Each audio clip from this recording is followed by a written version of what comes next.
You're listening to the Why That Work podcast presented by StoryBrand.ai. If you've ever wondered why certain brands, trends, or cultural phenomena find success while others don't, you're in the right place. Every week we unpack why something worked, then give you actionable insights that you can use in your own life. Now let's dive in with your hosts, Donald Miller and Kyle Reed.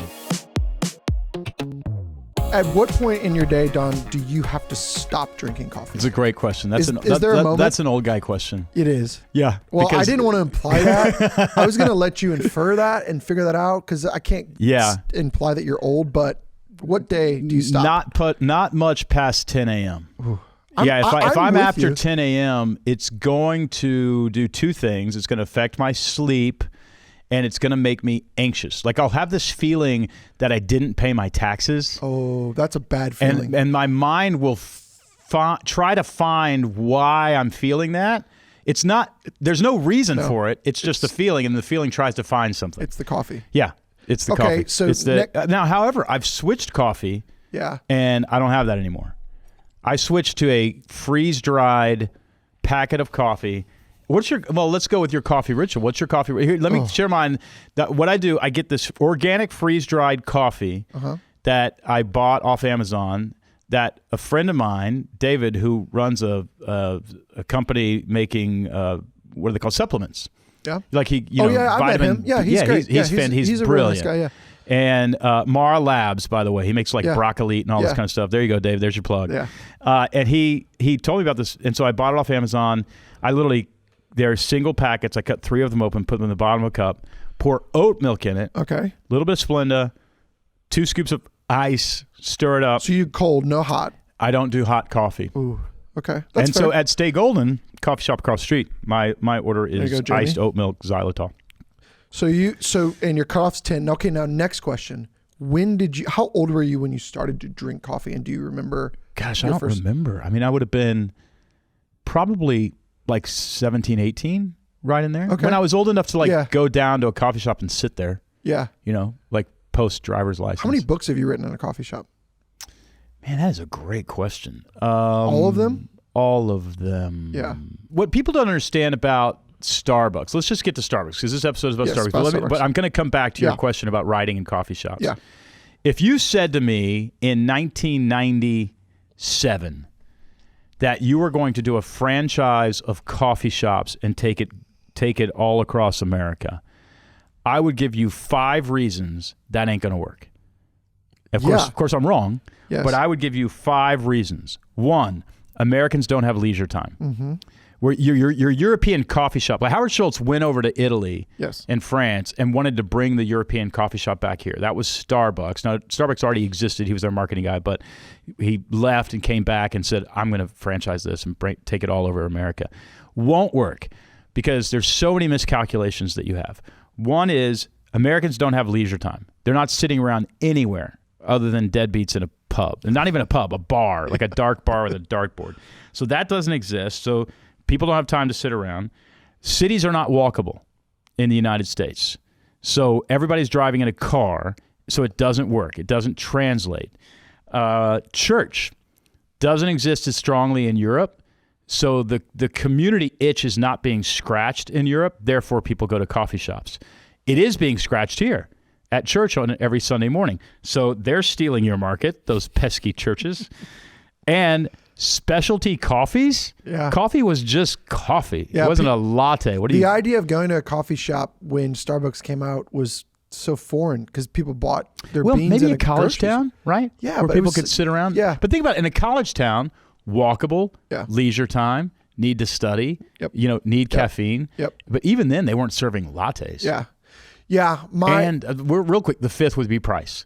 Oh, yeah. $5 for a cup of coffee. Cup of coffee is 50 cents. Crazy, right? There's no way. I would sit Howard Schultz down and say, no way anybody's investing in this. It is not going to work, Mr. Schultz. You're crazy. Which is something I want to get into later is this idea of this visionary leader. Yeah. But so for me, I'm a coffee snob, self-admitted. Yes, you are. You have changed our culture here at StoryBrand. I'm a coffee snob. I will also get this out of the way because it will come out and you can read between the lines. So I'm just going to address it. I hate Starbucks. I refuse. Wow. I love coffee. No redemptive value at all? Yeah. You got me there. I I strongly dislike Starbucks to the point I drink multiple cups of coffee every day. I could not make it throughout the day with coffee. What's your latest? What's the latest you can drink to ask your question? Oh, the latest? Like 11:30 a.m. Yeah, so you're getting older. I envy those people who 9 p.m. at night. We have friends that come over to our house, and again, coffee snob. I roast my own coffee. I do the whole thing. You roast your own beans? I roast my own. All right, I'm going to put a pin on that because I want to come back. Yeah. So when they come over, they're like, "Hey, will you make us some coffee?" And I'm like, "It's 8 o'clock." And they're like, "Yeah, but and I'm like looking at them like, you guys are crazy. I'll make you some. I'm not drinking that." So 11:30 a.m. is the latest I can probably go without getting jittery and kind of, wondering if my taxes are covered. You're gonna try this freeze dried stuff. I don't know the name of it. I'm not plugging the coffee. I can't remember what it's called. But I'll try it. What David told me, the guy at Mara Labs, what he told me was he doesn't get jittery, he doesn't get anxious, and he doesn't get headaches when he uses this coffee. And I have found that to be true. I'll try it. But the reason I strongly dislike Starbucks is I just don't think it's good. I don't like the taste here's of a question. coffee. Did it used to be? I don't know. So before it was sort of industrialized. Of when I started drinking coffee, I was a freshman in college. And everybody around me was drinking coffee. I wanted to try it. And Starbucks helped me start with their Frappuccinos. They had them in these bottles. No, that's not coffee. That's a milkshake. I had to when I weighed 400 pounds, I was sucking down Frappuccinos, man. They're good. Oh, they are. Those little and the bottles. You know what's good to finish off a Frappuccino with? A Blizzard from Dairy Queen.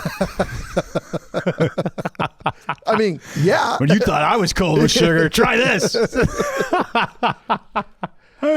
Let's go do that now. That sounds awesome. Well, you got to dip your fries in it. That's true. Really get next level. Just keep going. We're going to do an episode on 400 pounds. Why does 400 pounds work? It doesn't. It doesn't. Not very long. Not very long.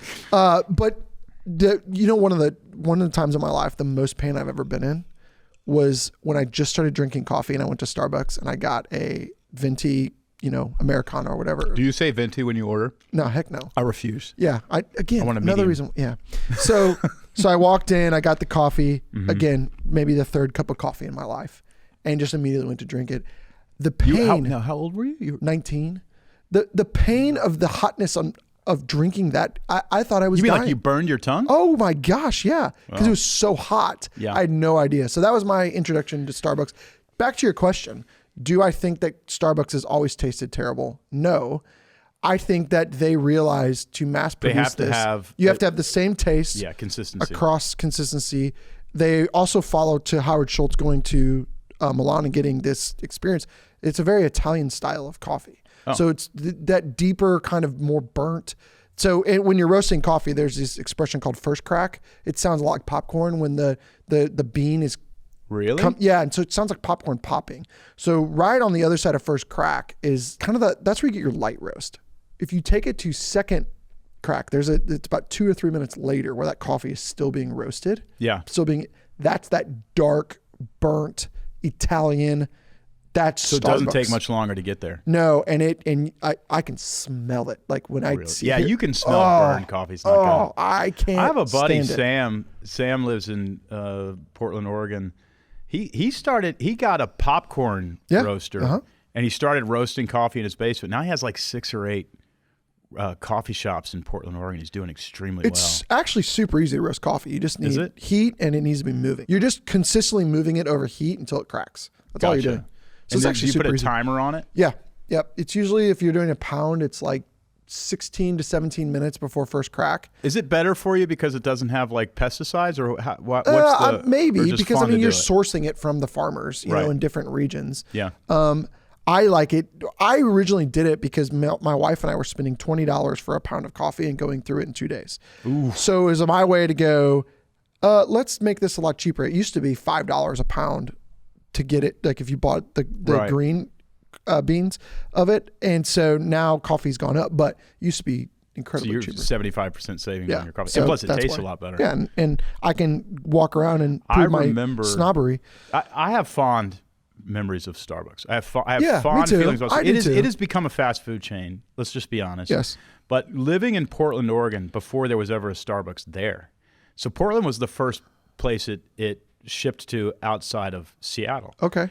I think, maybe Boise, maybe Vancouver, whatever. But, so I remember Starbucks coming in, and Portland is a European-style city. People want to knock Portland, and it deserves to be knocked because of how crazy they got in the last 10 years in terms of like just basically it's just like a controlling, environment of wokeness and liberalness, which I'm no fan of far left or far right, but far left took over that city. However, when it was just a center-left city, it was perfect. It was so amazing. Walkability, the ability to get on trains, the ability.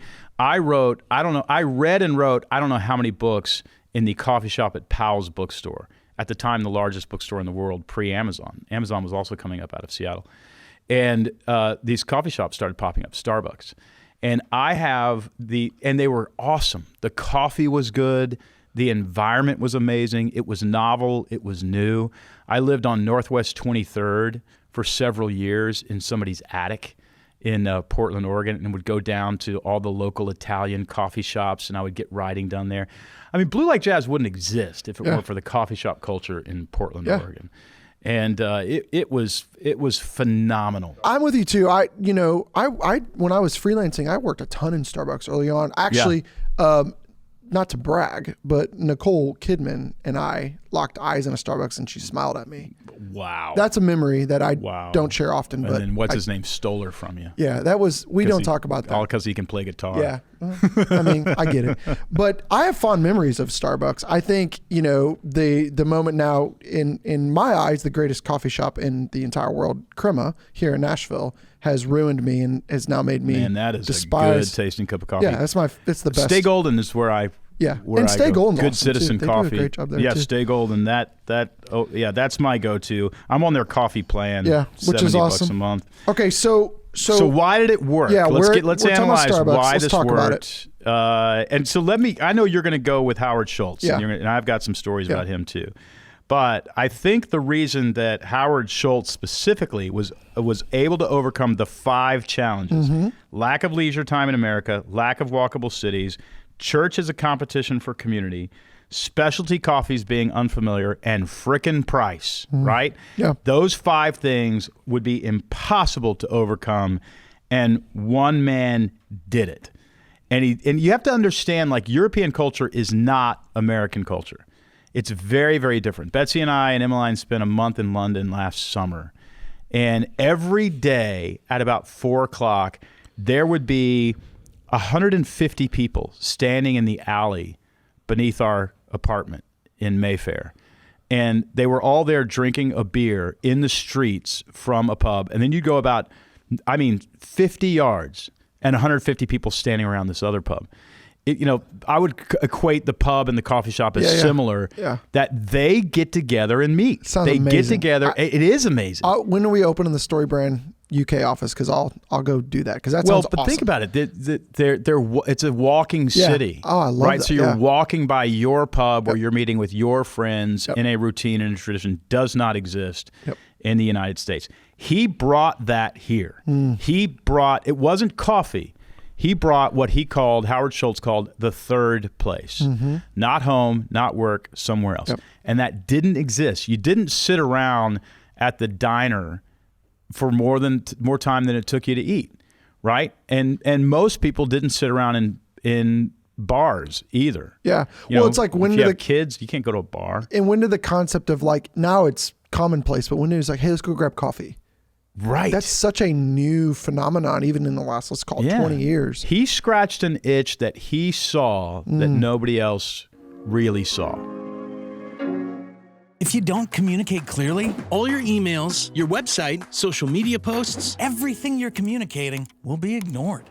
StoryBrand.ai is like the world's best communication expert writing it for you. Imagine having the world's best communicator writing your tagline. Just type in the name of your company, answer a few prompts, and voila. Hey, that's a good one. Use it to write your social media posts, website wireframe, emails, lead generating PDF, product or service descriptions, anything you need for your business. What would happen to your revenue if every word that left your business was crystal clear and worth paying attention to? StoryBrand.ai is your competitive advantage, so you'll say it clearly. Try it right now and let us write your custom tagline for free at StoryBrand.ai. And now back to the show. It's fascinating to me as I was looking at this about Starbucks, like why it worked. It starts in the 70s with 3 guys. Starbucks actually the actual brand. 3 guys, 2 teachers and a writer. And they, Howard Schultz is an operations kind of marketing guy there. 2 teachers and a writer? And a writer. Interesting enough. And they just started a coffee shop together? Yes. Have you heard of Pete's Coffee? Yeah. So they were inspired. Big in New Orleans. They had a mentor and his last name was Pete.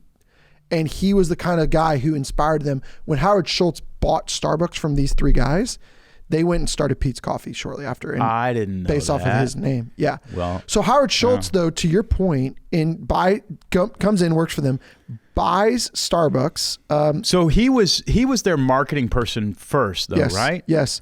But they had expanded, I think, into the 80s and 90s to like 7 locations in Seattle. Not massive. It's still pretty good for a And Seattle, coffee again, shop. European style city. Yes. Very walkable.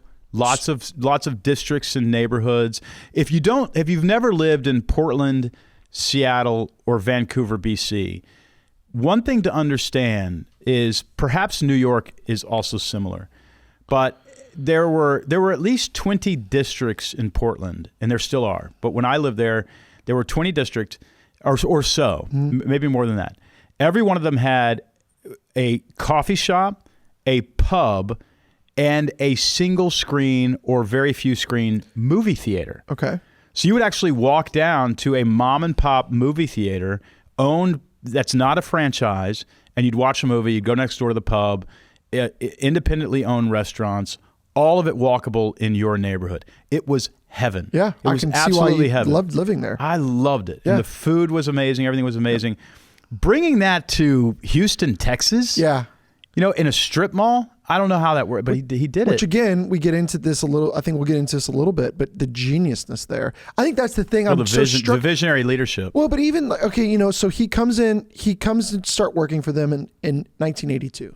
1983 was when he goes over to Italy, sees their culture. He brings that back. 1987, he purchases Starbucks. Did you see? So he already understood coffee and making coffee and all that. And then he goes to and he goes away. He actually launches his own coffee house chain, which in my research was successful in that area.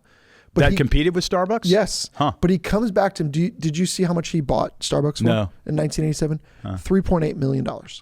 Which at the time, would be about that's a lot of money. $8 million now. That's a lot of money. But then he very quickly expanded and he starts taking it all across America with what you talked about earlier, this idea of the third place concept. And then he goes international. And what's crazy as I was reading this today, they now operate across the entire world, 35,000 locations. Jeez, I don't even know. 35,000 locations. Think about opening like multiple locations a day somewhere in the world is what that pace is. And also shutting some down, right? That don't work. Yeah, well, and I think that was one of the reasons why it worked. He realized that we need to give a great experience to our customers. The other principle I was reading about him was he realized he needed to have a great experience for his employees. They don't even call them employees, by the way. Partners. They call them partners. And then the last thing was his strategic mind in looking at places that weren't working well and just moving on, shutting them down. It's interesting too. He probably followed numbers. Had to. He just looked at the stats. This isn't working. I'm not going to get emotionally tied to anything. Well, I think it's true though, because he stepped away in 2000 and came back in 2008 because they were struggling so bad. Yeah. And he turned him around immediately. Well, I think part of it, when you ask why does Starbucks work, part of it is he industrialized the whole thing. He created processes and systems, standardized processes for coffee preparation. There were training programs. The baristas were trained. It ensured consistency. It ensured speed. Across all locations, everything was the same. He did what Burger King did. He did what McDonald's did. Even crazier, in 2009, they launched the Starbucks app. Which that's so ahead really of early. Their game. Yeah. 2009 had that. So innovative. Understood that innovative. Streamlined, visionary. Employee development is a big part of their success plan, right? They're playing for healthcare and education and all that kind of stuff. Really effective marketing and branding. Now, the number one reason, I know you and I both are going to come to this. Yep. So those would be, you talk about streamlined production processes, employee development, marketing and branding, visionary leadership. But all of it, when you look at something that has succeeded so quickly like Starbucks, like Apple, like so many other brands, there's a person. Yep. There's a person. And the reason that succeeded is what the person did, but don't discount the person. Yes. And I think Howard Schultz is the number one reason. It's not actually money this time. It's Howard Schultz, absolutely bulldog obsessive personality. So let's talk about that a little more, because I'm wondering, this might be a generalization, but look at big companies or look at companies in general. Can they thrive? Yes, they can. They can thrive without a visionary leader. But once it's created. Yeah. Do you need a visionary leader for a company to thrive? You need a visionary leader for a company to not decline. Let's look at what, Steve Jobs, absolute visionary leader. Absolute visionary leader. Now, Tim Cook takes over, not a visionary. Tim is an operator. Yeah. He's an extremely good operator. Yes. You say, well, the company hasn't declined. It's actually gotten bigger under Tim Cook. No radical new products that have taken off. You've got whatever the eyeglass thing is, whatever that is, hasn't taken off. Nothing. We haven't seen anything new from Apple. Instead, what you basically see are squeezing more money out of consumers on what they already have. So I would say, I don't know that I'd be bullish on Apple stock right now without new products and innovative products, because they don't have that visionary. Johnny Ives is now left. Yeah. I would say a non-visionary can come in and manage what is, but I don't know that they can innovate and change. And I'm not saying Apple hasn't innovated and changed at all. They have, but not at the pace that Steve Jobs was doing. Yeah. It was his obsessive compulsive personality. In fact, Howard Schultz and Steve Jobs, very similarly wired. Yeah. Both of them thin-skinned.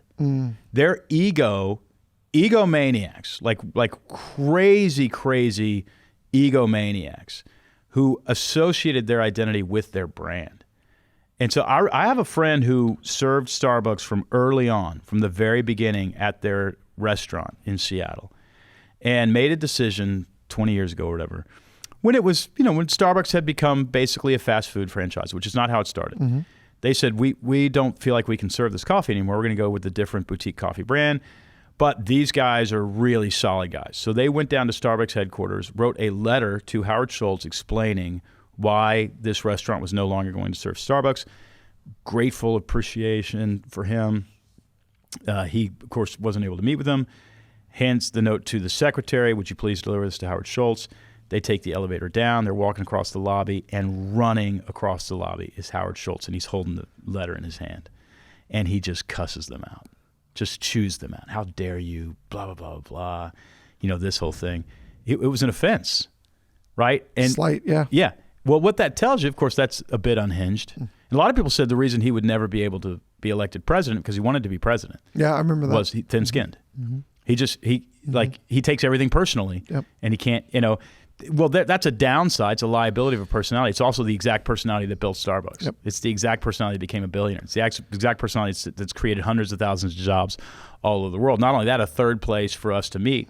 And I don't care if you have a local boutique coffee shop that you like more than Starbucks. That coffee shop wouldn't exist without Starbucks. Yes, agreed. Right? They taught that those people how to do that, and that it can even be done.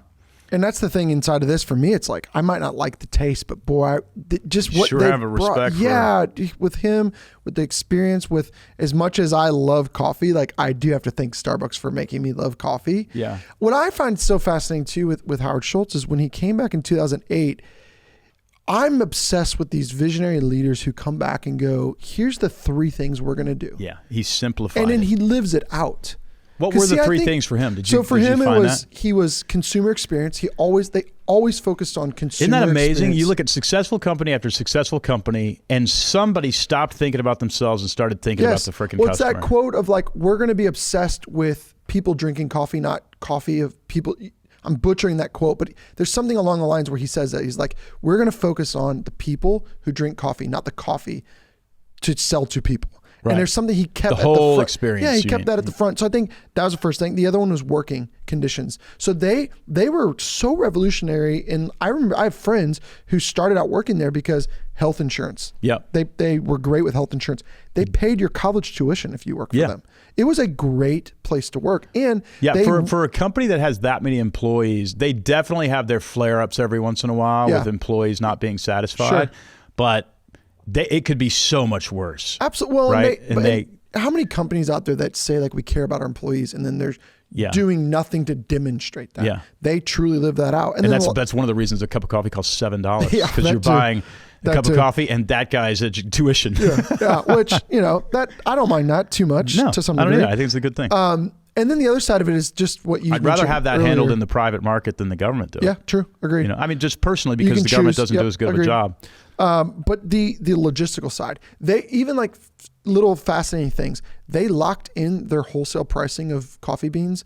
And so right now, similar to Southwest Airlines with fuel. Yes, coffee beans are very expensive right now. They've gone through the roof in coffee. They locked in their wholesale price a long time ago. So no matter the rise of how much coffee costs per pound, fixed costs. They have fixed cost. Yeah. So the logistical side of what he did, just coming back in 2008, just blew up. Well, you know what else he did in 2008? When he came back to the company to turn the company around, he shut these stores down for a full day. Yes. And he trained all the baristas on how to actually make a good cup of coffee because they weren't making good coffee. Yep. So that is an obsessive compulsive, I don't care how much this is going to cost us. Yep. It's not about milking the consumer. It's about excellence and distribution of excellence. Well, and again, it's like, this is not an episode to pick on Tim Cook because he's also done an amazing job. Tim Cook has done an amazing job. He's an incredible leader. But it shows you the difference. Honestly, Tim Cook would be a great president. Yeah. Because when you're president of the United States, you're not reinventing a system, although we do need some turnover of tables here. But he would be very good at managing what already exists and squeezing everything he can out of it. And that's what actually sets him up as being great at what he does, because I think Starbucks in 2000 they went that direction. They tried to systemize it and they lost that mission of what they really started out.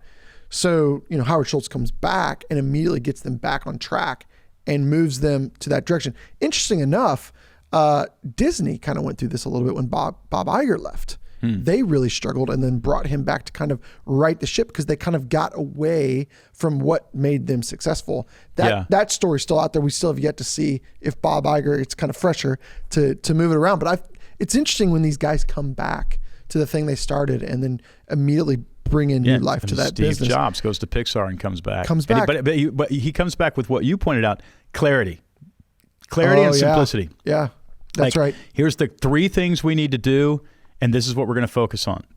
And remember, Steve Jobs got rid of most of the products Apple sold. He said, we're going to build the biggest company in the world on products you can put on this little table. That's what we're going to do. Just amazing. So good. Amazing. The other interesting thing too, I think, is their adoption of technology. So they went through the, kind of the recession of 2008 and there was a lot of consumer worry about spending. Yeah. So they adapted through that. I think the other thing they adapted through was with technology, as far as they had a Starbucks in every key strategic location across America. They realized, much like Chick-fil-A does, how do we make this as convenient as possible that even though you pull up and you see 8 cars ahead of you, you're going to be out of there with less than 10 minutes. Yeah. The mobile ordering side, that's a whole other world to me, that people just can walk in, grab it really quick, get out of there. Again, convenience, movement. They moved on that quick. Yes. Also the rewards program. The rewards program. My wife loves the Starbucks app. Yeah. And she's like, well, I gotta buy one to keep my points up. I'm like, what do you get with these points? She didn't know. Yeah. They I'm like, hon, I don't think, she goes, I'm not gonna lose my status. Well, what do you get with the status? Nothing. Nothing. Now, don't sue us, Starbucks. I'm sure there's something. We just don't know what it is. Yes, yeah. Have you ever had the experience, speaking of ease of use and consumer availability? I remember standing in a Starbucks in downtown San Francisco, and there were 2 other Starbucks across the street. Yeah. Literally, the closest 2 businesses to Starbucks were Starbucks. Yes. And I'm sure they did it just to flex. I think there's a Simpson episode where Bart's getting caught and everything is Starbucks. That's what making me think. Yeah. Yeah. I think that as much as I can maybe rag a little bit on the coffee, you cannot deny the popularity and the vision and the great culture they've created. As far as when you walk in, you can work there, you can grab coffee, grab food, you can sit, you can hang with a friend, or you can leave. It has changed America. It changed America. I mean, in some ways for the better, because now we do have European style coffee shops and college town style coffee shops everywhere. And I've written every book I've ever written. I've written majority in a coffee shop. I want to hit the one last reason that Starbucks is successful. They sell 2 addictions and 1 habit. They sell 2 addictions and 1 habit. Caffeine is an addictive substance, and sugar is an addictive substance. Arguably, they're selling more sugar than caffeine. Yeah. Right? Not just the pastries, but the drinks themselves are loaded in addictive substances. And then community is healthy and habit forming. And they sell all 3. Yeah. It's interesting. They figured out a way to monetize community. That's right. Interesting. So when you talk about the coffee being cracking, pun intended, there's crack in that coffee. I see what you did there. They're using twice the butter and twice the sugar in those pastries. But I still have the fondest memories. I remember Kurt Heischmidt was a buddy of mine in Portland, Oregon. And every day, I would say 300 days out of 365 days, every day for 2 years, we got together at Starbucks and we played chess. And we'd play chess for hours. And it was just the best. It was a European style of living, and it was absolutely fantastic. It was so healthy, so good. Sitting there with a buddy, catching up. All right, your move. Yeah. Oh, you're going to do that. All right, well, here you go. Take this, And we were also like just evenly matched. He probably won 60%. I won 40%, which for me is pretty good. Yeah. Starbucks, man. Don, give me the 30-second version. Why does Starbucks work? Howard Schultz. I mean, everything is under that. Because a lot of people are selling addictive substances. A lot of people are selling sugar and caffeine. Howard Schultz putting the thing on his back and changing the way Americans live is the reason, the number one reason it worked is one dude. And that's not always true, but it's the number one reason it worked. And I would say that's true with Steve Jobs too. You can say, well, the technology is better, this and that, but it's one person with a bunch of different characteristics happening at the same time. The vision, the ability to simplify strategy, and then simplify message and get hundreds of thousands of employees around that. Helps that the substances are addictive, helps that that community is healthy and habit forming. But I would say without Howard Schultz, it doesn't happen. Number one reason. Yeah. What a great kind of wrap to the conversation. As always, if you're listening to this, wherever you're listening or watching this, do us a favor, hit subscribe, hit the download. But really, most importantly, I think for me, Don, I think for you would be true as well. We want to hear from people listening to this. Yeah, what do you want us to talk about? Yeah, what do you want to know what works? But also we want to hear your reasons. Why do you think Starbucks works? This is our opinion, but why do you think it works? So share that with us in the comments. Send us a message on Instagram or something like that. Thanks for listening, and we'll be back next week. Thanks for listening to the Why That Worked podcast presented by StoryBrand.ai. If you like the show, follow wherever you get your podcasts. And if you're enjoying this on YouTube, hit that subscribe button and leave a comment letting us know what you think and what you want the guys to talk about in a future episode. Curious about how StoryBrand.ai can help you create clear, effective messaging? Well, you can try it out right now and create a free customized tagline for your business. Just go to StoryBrand.ai. Thanks for listening, and we'll see you next time.